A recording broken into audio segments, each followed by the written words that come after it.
every year people continue to make excuses for Tony Romo. But you talking smack and y'all haven't won a playoff game? You have to take it one game at a time. T.I. and I run across one another. It's always when the Falcons are doing well. At Denver. Yes. At Seattle. That's the next 2 weeks. Yes. That's the next 2 weeks. I'm not concerned about Seattle. Oh. That is what we commonly refer to in Atlanta as spazzing out. You're not worried about Seattle at Seattle? No, I am not. They haven't been relevant for the last couple of years, man. You're just being mean.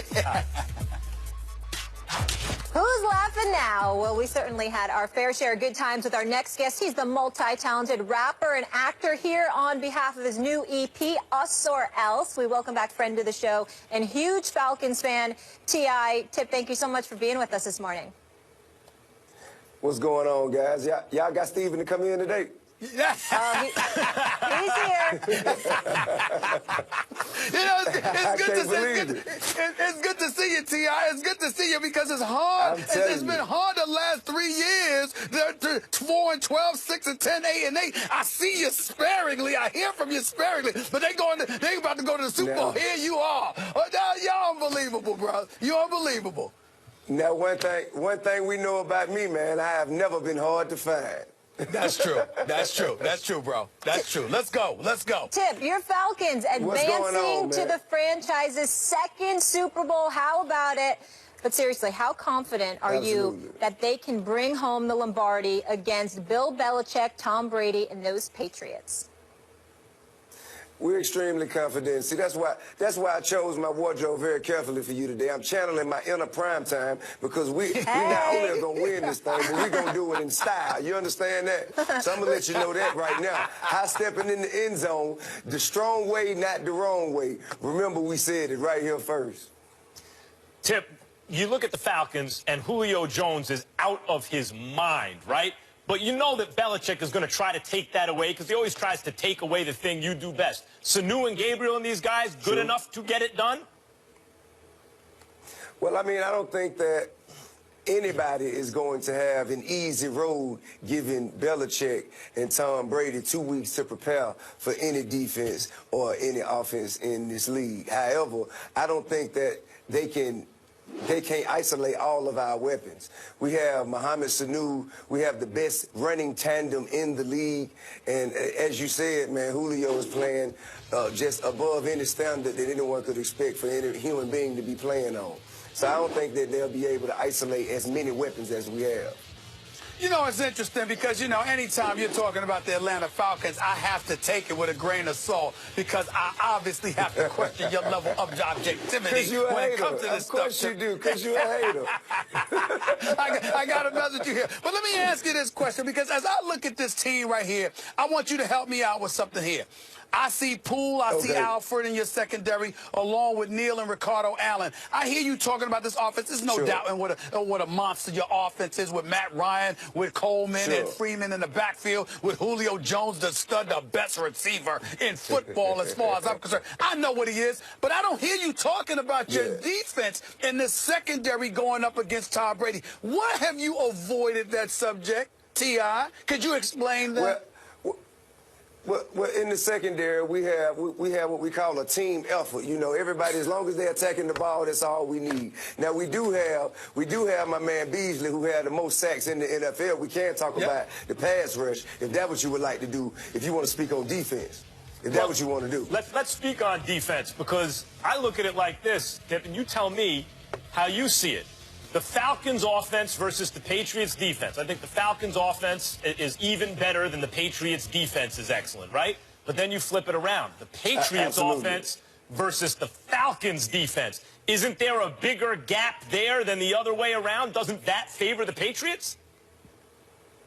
Well, I mean, every team is going to have strengths and weaknesses, and what we have to do is work together collectively so we can compensate for these weaknesses and enhance the strengths. So we're going to have to keep some pressure on Brady, and the pass rush is going to have to be phenomenal so the secondary won't have to work as hard. And that's what we've been able to do all season, what got us here, and that's what we're going to continue to do. T.I., when the hell did you run for office and not tell us? I mean, are you listening to your comments here?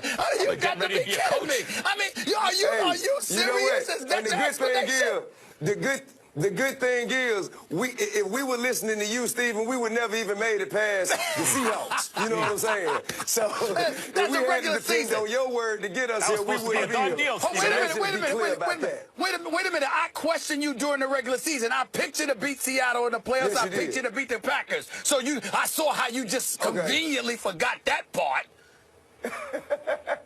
You know what?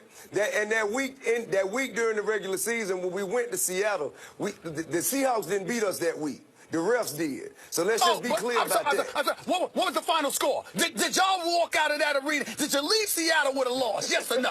I believe I was right. So let's get back. Let's get back to brass tacks. Hey, we left out with a loss to the refs. You know, the officials beat us that game, but we came back and put the exclamation point on it. Tomato. I don't want to hear that stuff. And last time I checked, the officials are going to be at this game, too. So, again, I'm going to ask you a question. What is this defense going to do against Tom Brady? I heard that eloquent answer that you threw out there about how there's strengths and weaknesses.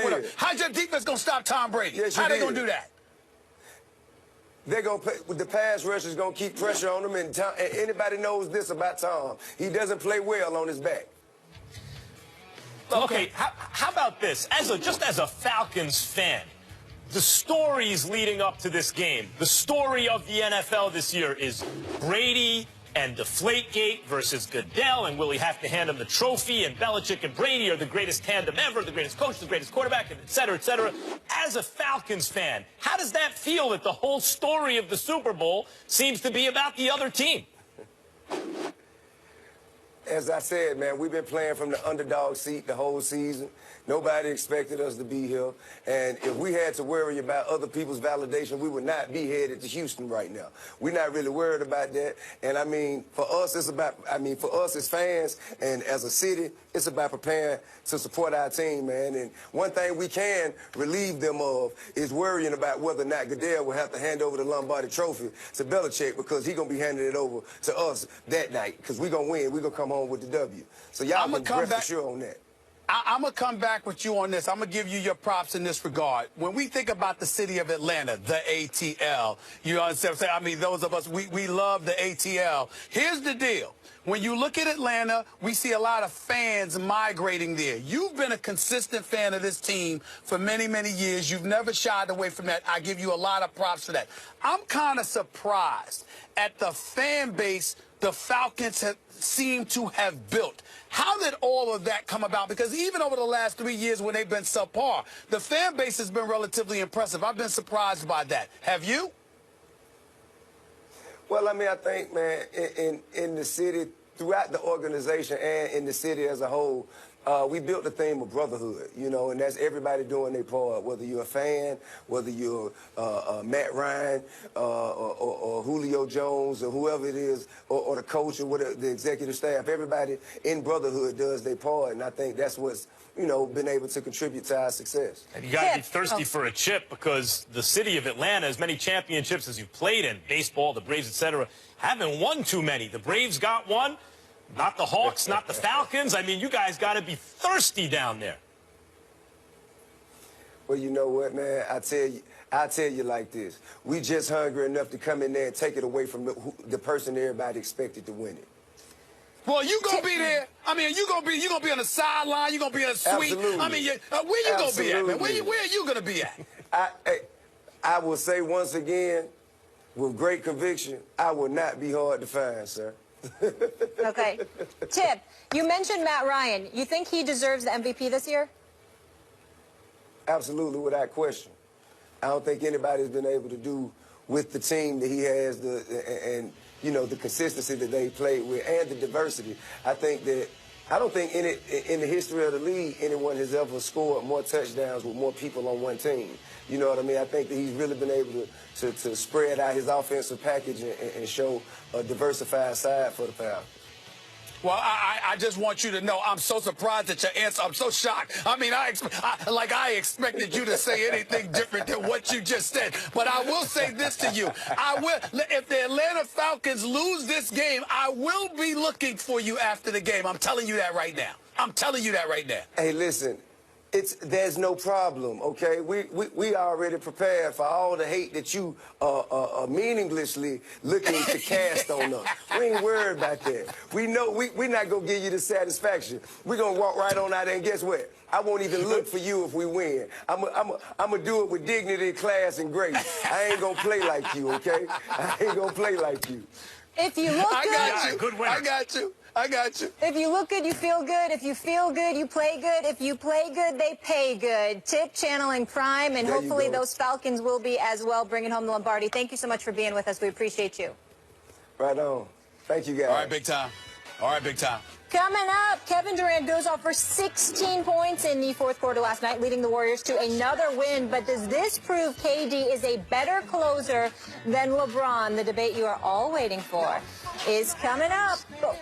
And what is going on in the Windy City? It's been a tough go for the Bulls lately, and two of their biggest stars have had enough. If you're not pissed off that you lost, man, something's wrong. This is your job. This is what you're supposed to love to do. It just doesn't mean enough for guys around here to want to win ball games. And, it pisses me off, but I can't be frustrated and I can't care too much for these guys. Hush, not child.